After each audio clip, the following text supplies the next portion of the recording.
மரணத்தை எண்ணி கலங்கிடும் விஜய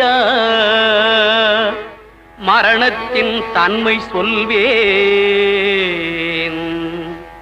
மானிடர் ஆன்மா மரணமெய்தாது மறுபடி பிறந்திருக்கும். மேனியை கொல்வாய் மேனியை கொல்வாய் வீரத்தில் அதுவும் ஒன்று. நீ விட்டு விட்டாலும் அவர்களில் மேனி வென்றுதான் தீரும் ஓர் நாள்.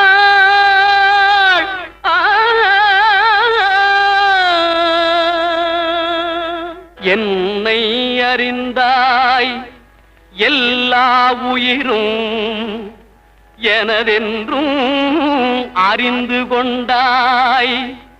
கண்ணன் மனது கல் மனதென்றோ